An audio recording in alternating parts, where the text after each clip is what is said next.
Direct News TV. September 24, 2023. Kosovo monastery siege ends following deadly attack on police.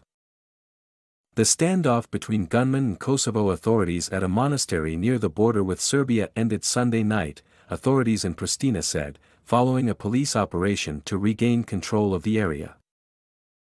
"We put this territory under control. It was done after several consecutive battles," Hilo Svekla, Kosovo's Minister of Internal Affairs, told reporters after the standoff was over. The announcement follows a chaotic day that began early Sunday when a police patrol was ambushed near the village of Banjska close in a complex attack that saw one Kosovo law enforcement officer killed and another wounded. The gunmen fled to a nearby monastery where they barricaded themselves in and traded gunfire with Kosovo police for hours, with at least 3 assailants shot dead in the melee. Kosovo's Prime Minister Albin Kurti had said at least 30 heavily armed gunmen were surrounded by authorities in the complex and called for their surrender. Svekla said police made several arrests during the clearance operation and seized a large amount of weapons and equipment. However, it remained unclear if all gunmen had been apprehended during the sweep. The attack and ensuing firefight marks one of the gravest escalations in Kosovo for years, following months of mounting tensions and stalling talks between the government in Pristina and Serbia. The Serbian Orthodox Church also confirmed that gunmen had stormed the monastery in Banjska, where pilgrims from the northern Serbian city of Novi Sad were staying.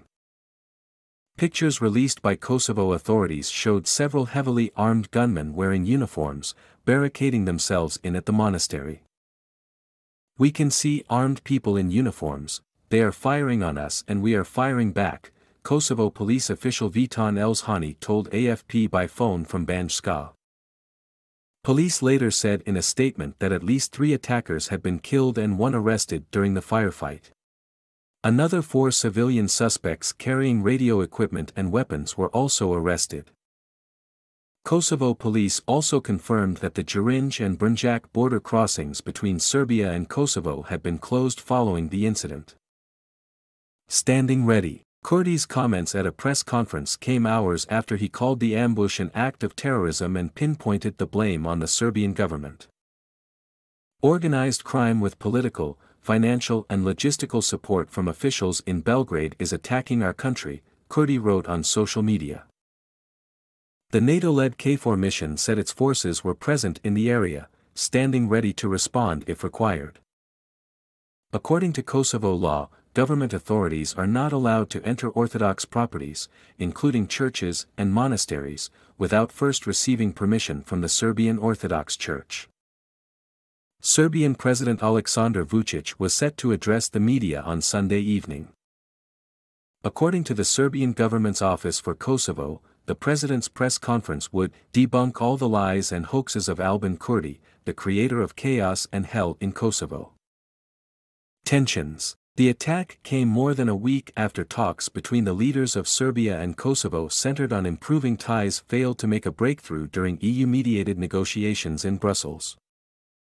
The EU has been trying for years to resolve the long-running dispute between the Balkan neighbors that has soured relations since their war more than 2 decades ago. Brussels believed it had broken the logjam by hammering out a plan to normalize ties in March, but since then there has been minimal progress. The EU's top diplomat Josep Borrell condemned Sunday's attack, calling the targeting of police hideous. "The responsible perpetrators must face justice," Borrell wrote on social media. Tensions in the troubled north have been smoldering for months, following the Pristina government's decision to install ethnic Albanian mayors in 4 Serb-majority municipalities in May. The move triggered one of the worst bouts of unrest in the north in years.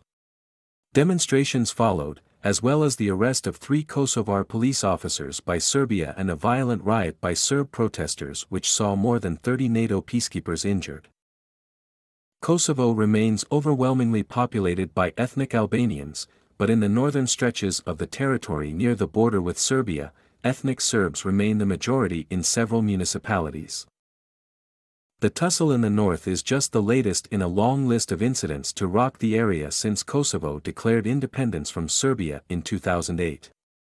That was nearly a decade after NATO forces helped push Serbian troops from the former province during a bloody war that killed around 13,000 people. Belgrade, along with key allies China and Russia, has refused to recognize Kosovo's independence, effectively preventing it from having a seat at the United Nations. My name is Kingsley.